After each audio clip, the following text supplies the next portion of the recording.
Hello everyone. In this lecture we'll be exploring the consequences of building physical theory with language in rigorous detail.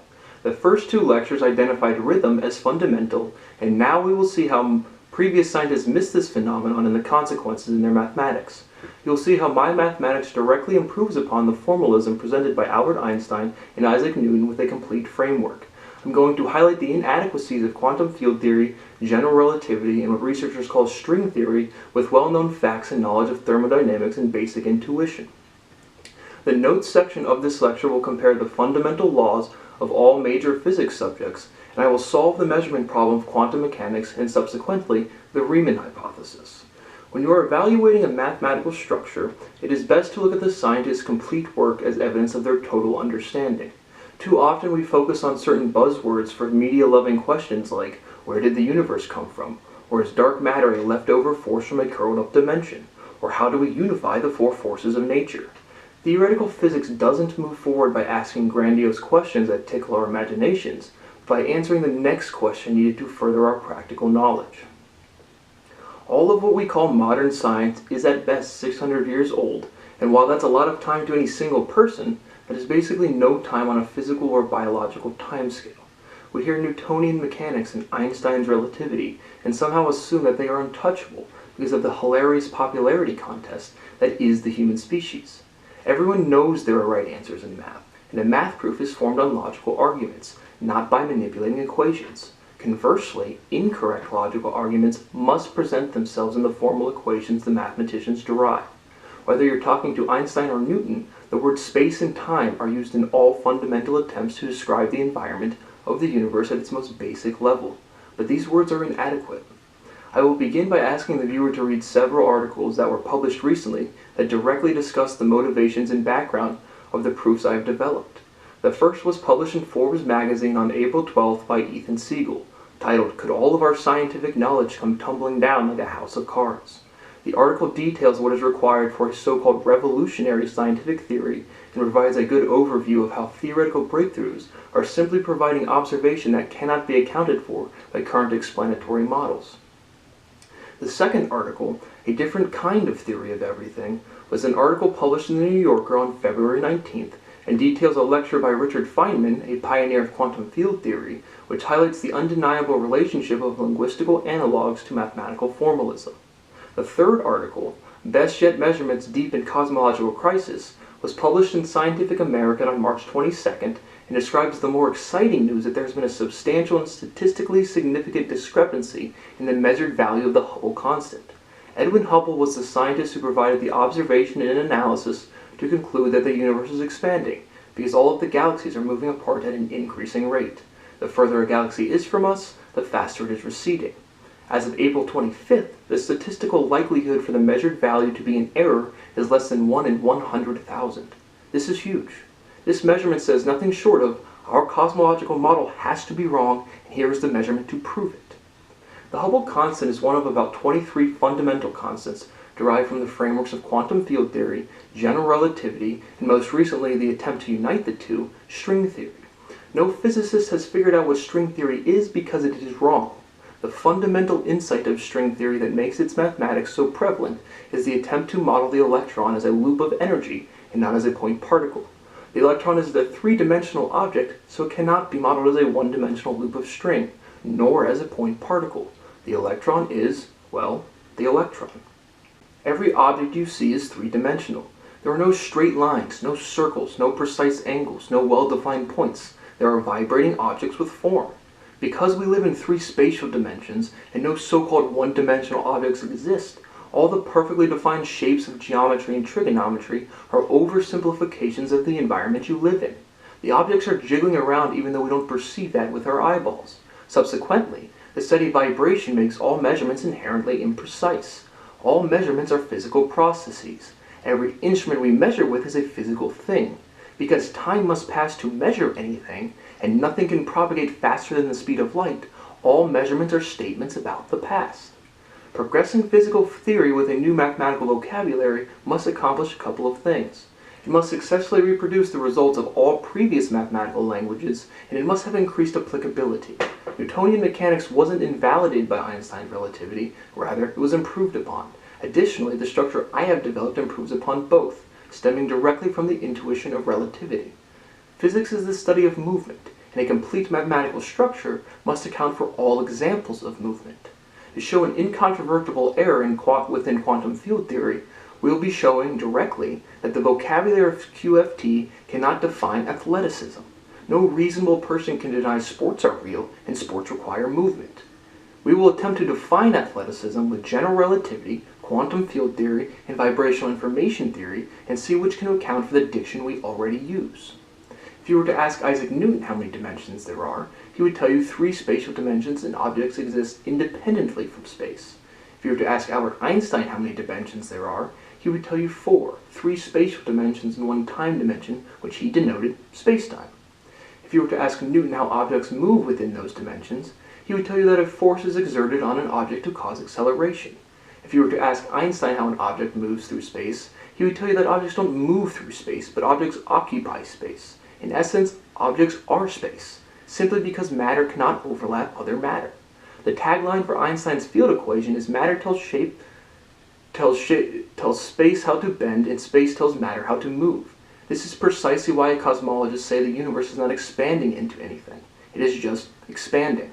And this is the exact and fundamental example of what I mean by a question needs to be well defined to have an answer. What is the universe expanding into? Cannot be answered because it is not a valid question. It is not a valid question because you are using the wrong words. Sound came before language and language came before math. So the things you can describe with words always exceeds the identities and relations you can formally prove.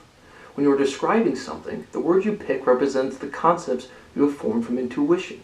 The more applicable your vocabulary is to a given problem, the more that description will resonate with other people. Fundamentally correct descriptions will resonate with other people without any explanation, much like the punchline of a good joke. A physics theory begins with observation, and a mathematical structure begins with axioms. Axioms are statements no reasonable person can deny because they are overwhelmingly true. Once you have developed axioms, you assert, then prove a fundamental theorem from which all subsequent results, identities, relations, and number systems are derived. Finally, you need to show that the mathematical objects you have developed have direct linguistic analogs. A linguistic analog is a heuristic phrase such as everything happens for a reason, or timing is everything. Look around you. Did the room or building you are in right now exist 100 years ago? How about 1,000? How about 100,000? Now think into the future. Will the building you are in be around in 100 years? How about 1,000? How about 100,000 years? Will the place you are in right now look the same? Almost certainly not.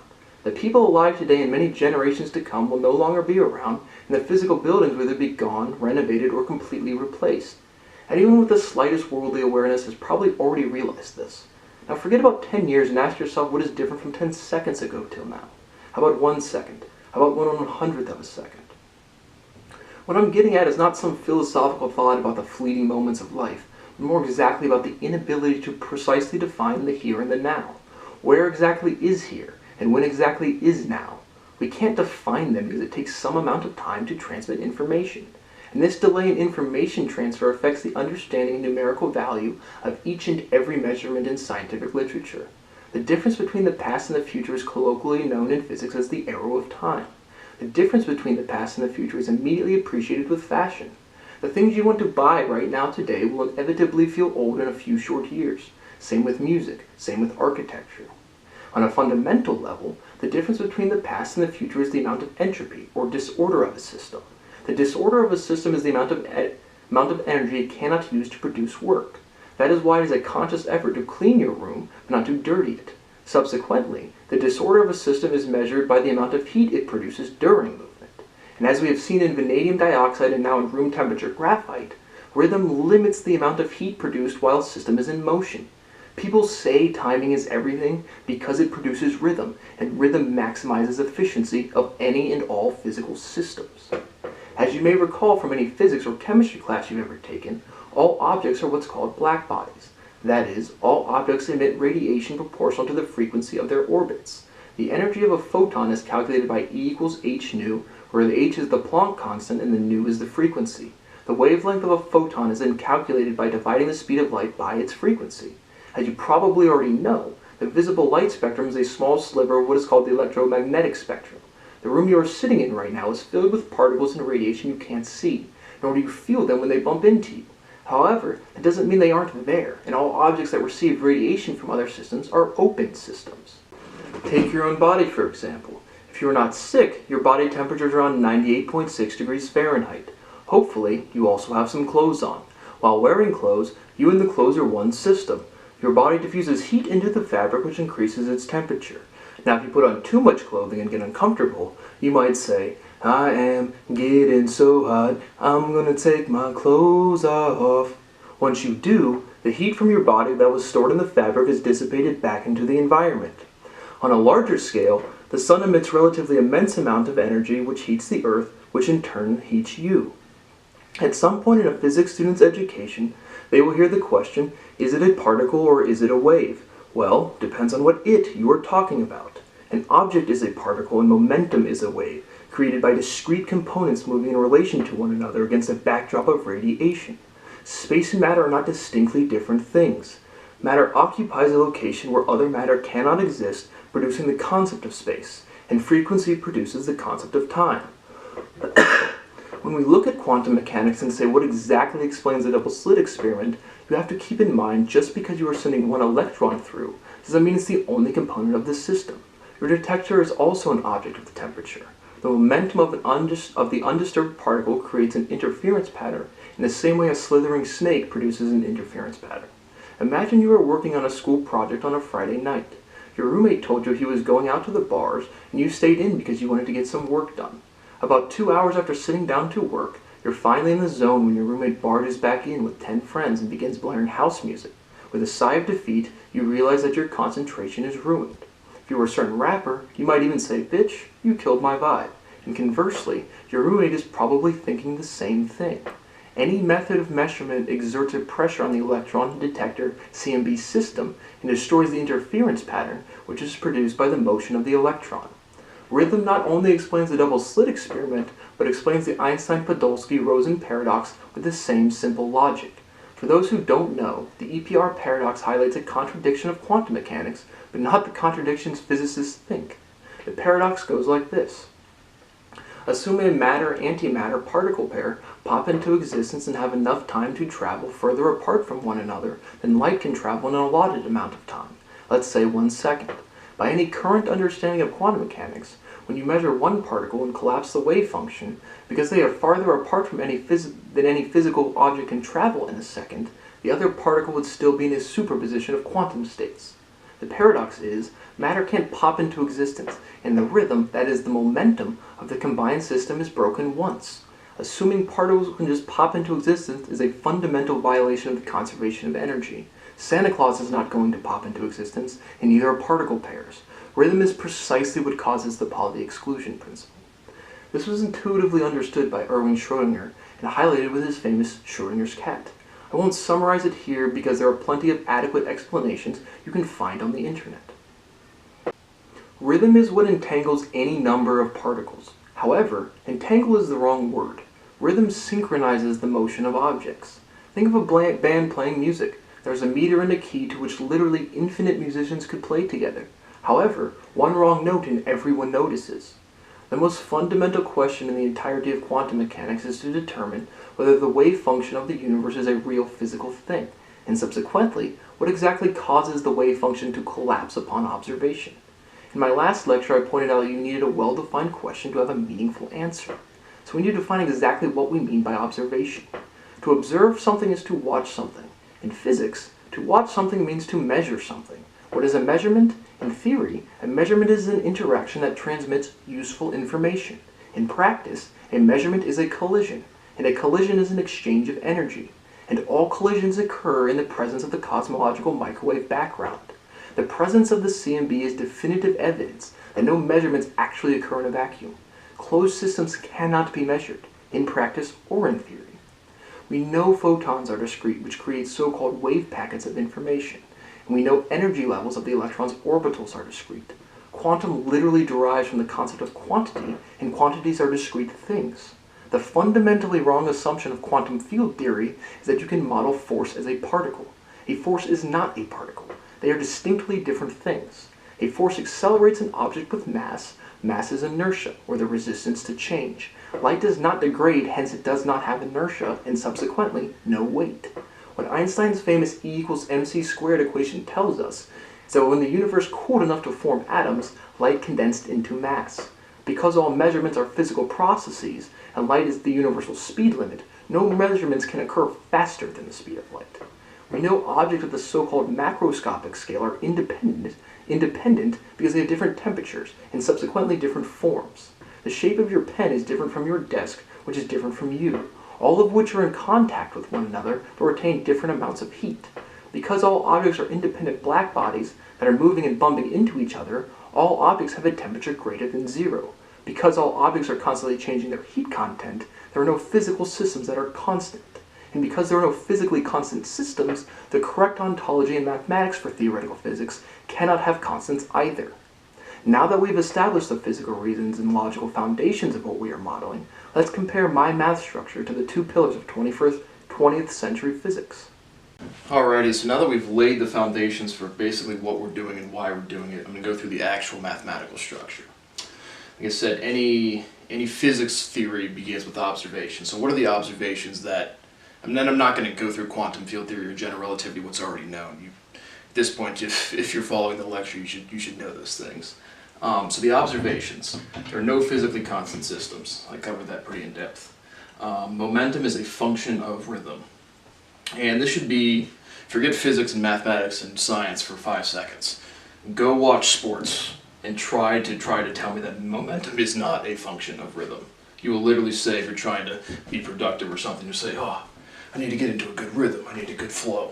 That is literally what you're saying. Now back to physics. The cosmological model cannot account for the expansion rate discrepancy between the early universe and now. I'm going to be covering that very in depth here shortly. And then language must be the basis of mathematics because we can analyze something. I mean, if currently right now, if you type in Google, does mathematics have a basis, you'll find a guy named Kurt Gödel, and they said, I think it's Gödel, but he says that there is no basis of mathematics because he plugs some equation into a computer and this just makes no sense. Because there would be no objective facts at all if there was not a logical basis for mathematics. That's just nonsense. I'm gonna readjust the camera 1 second.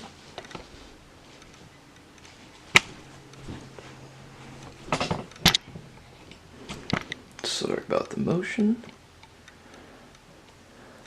Alright, so the axioms of the actual mathematics. The prime numbers are the most relevant number field.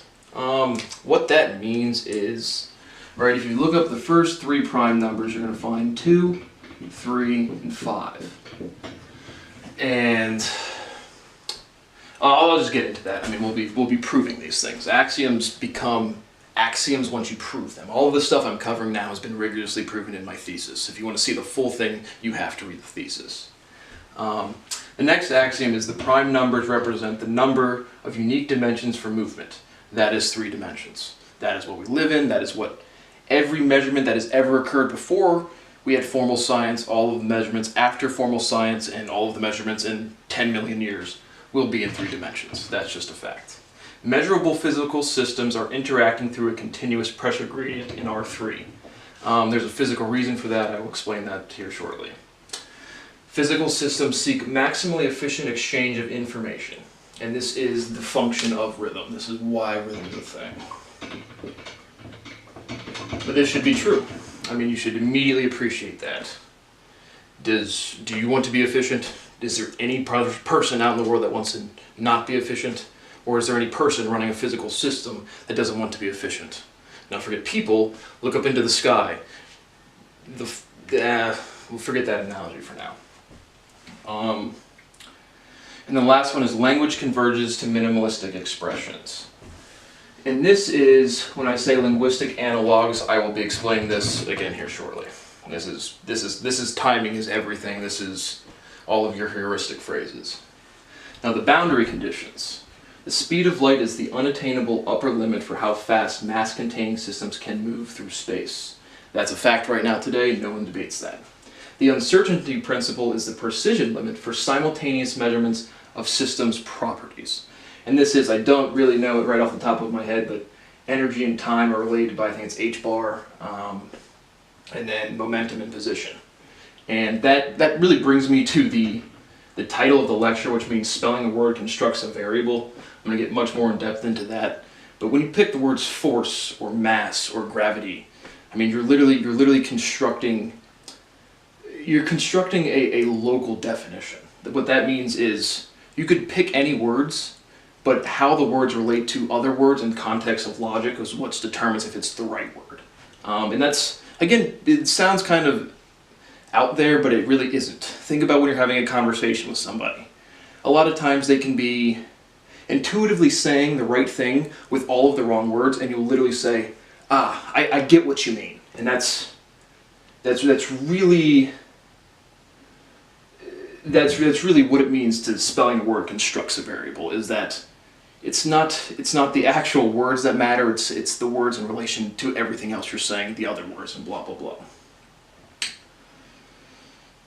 So which one am I going? The photoelectric effect establishes the direct interaction of mass and light as a function of frequency. And that's just Einstein's photoelectric effect. No one debates that. Absolute zero is physically unattainable because a collision is a measurement. And so I would say this is, to solve the measurement problem, if you want to get specific to that, this is really what solves the measurement problem. Forget people for 5 seconds. Which shouldn't be hard to do because life evolved on Earth. There was life on Earth well before people evolved. So, back when the dinosaurs were around, was there a superposition of quantum particles? Or there's just a bunch of shit moving around? And so, getting back to the point of spelling a word constructs a variable, when you say what is a measurement, you need to have a more rigorous definition.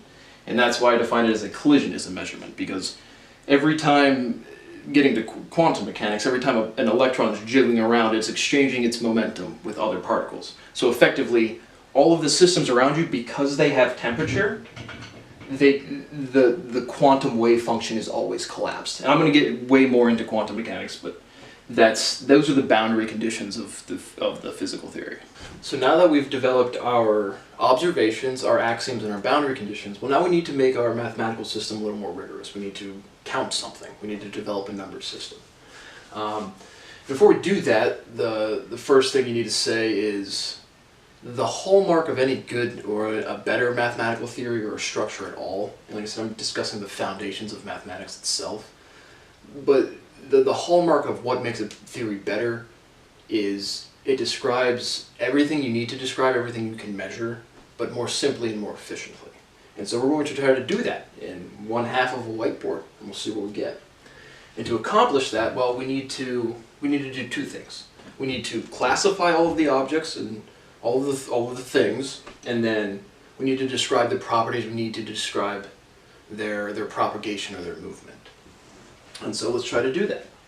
So ask yourself, what can a number represent on the most general of scales? Well, if you put this thing on the board and you said 0, well, 0 is not a number, but 0 can represent the concept of nothing. And how many properties do you need to describe nothing? 0 does not exist. How about 1? Well, 1 can represent the universal singularity preceding the expansion of the universe. And that is, and the properties you need to describe that is simply just temperature. And this is what people call right now the Big Bang. The Big Bang time of the universe.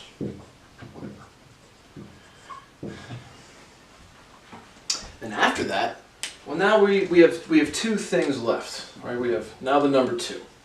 What can 2 represent most generally? Well, it can represent photons. And to describe a photon's propagation, you need to know its energy and its momentum. How about 3? 3 is matter. 3 is, and to describe matter, all you need is energy, momentum, and mass. And simply that is all of the things people have ever measured. So now I'm going to discuss specifically what makes what I've developed more comprehensive to the data we have, specifically to the measurement of the CMB and the expansion of the galaxy, or the expansion of the universe rate. So for those who don't know, I mean, again, you should read this, but the cosmological microwave background, that's all of the radiation from the Big Bang, has been measured to be expanding substantially slower than the universe is expanding right now. And that's for one simple reason, right? And the verbiage is energy stabilizes into mass, which produces charge. All right, so from the modeling we just did, if we have photons before we have mass, there's no charge, there's no electric charge yet, so there's no repulsion at the very early of the universe. So you would expect the cosmological model to be, or the expansion rate to be much slower in the early universe than it is now, which is exactly what you guys are measuring. And that really goes, well, that's really the reason why. But I also wanted to touch on Einstein's equation again, because if you ever see someone write, you'll hear E equals mc squared. That is not Einstein's equation. You need what's called the Lorentz transformation. And this is the total energy. When you have when you account for the Lorentz transformation, okay, so if you can't see it, it's the square root of 1 minus v squared over c squared. This velocity is external, right? How is it moving in relation to other things? And so, if you have any physics teacher that says E equals mc squared, you should get up and leave the classroom right now, for sure. And the other thing, and I'm about to expand on this, is the difference is the electron does have some substantial size, right? It's just we can't measure that small. And because, okay, so once the photons stabilize into energy, or the energy stabilizes into mass, well, now we can have charge. And because electrons have charge, they have size but cannot touch. And that's, again, you should forget physics for 5 seconds. Look at your feet on the floor. You're on a big sphere, and it's pulling you down. That's gravity. But the electrons in your feet aren't actually touching anything. They're just, if you could zoom in, which you can't, you would see some discrepancy. You wouldn't actually be able to touch. And that is, like I'm about to expand on that more, but that's what's different about the cosmological model from vibrational information theory to quantum field theory.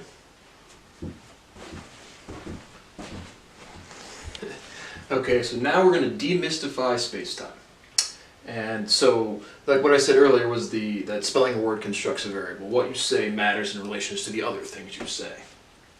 That should be pretty obvious. But the thing that is not so obvious is I've also said that language is a tool for our entire species, which it is. So any extensions to fundamental physics has to be extremely close to the things we already have. That's just a pretty intuitive fact that shouldn't be that hard to convince yourself of. So there's, like I said, there's two words that always come up, space and time. Where does time come from? Well, time is an emergent property of frequency. That's true right now today. If you have a watch on, look at your watch. The way that watch is calibrated is literally the frequency of a cesium atom. It has a very regular pattern. It goes poof, poof, poof, poof, poof, and that's how you calculate time. So realizing time is in a property of frequency, that should be very easy. The thing that's a little different, and is definitely different from VIT, is understanding the concept of space. Right? Energy stabilizes into mass, producing the concept of space. And what that means is on the last lecture, or the last little slide thing, video clip I showed you, if you view that the only things that there are matter and radiation, which that's the only things that exist, the concept of space is when the energy or the temperature of the universe cooled enough to produce energy, or to produce mass, right? And that is fundamentally true. When you put up this E equals mc squared, this, if you don't know anything about physics, this is why bombs are so explosive, right? You're destabilizing an atom. It requires an immense amount of energy to stabilize into a small particle. And so that makes sense. That makes fundamental sense. And now the thing that's different, and again, different in a way that extends the logic that already exists, is, well, we need to use new ingredients, so new words. We need to construct new variables. And those words are spacing and timing, right? And I'm going to explain to you where the IMG comes from really shortly. And again, you say timing is everything right now, so that should not be hard to think about. So now that I've established a couple physics interludes of like what exactly is different, Now we're going to return back to mathematics. And earlier when I wrote up on the equations, we were asking, or not even equation, just numbers, sets of numbers. We asked the question, what's the most general thing 0, 1, 2, and 3 can represent? And we answered that. Again, that was representing the beginning of the universe, which was several billions of years ago, so we kind of missed that. So now we need to make that equation a little more detailed. And it's the same equation, but the difference is, instead of 1 representing the one universe, the universal singularity, 1 now represents any objects that can be completely described by one-dimensional component, or one property. And so what objects exist like that? Sound waves. And they're described by frequency.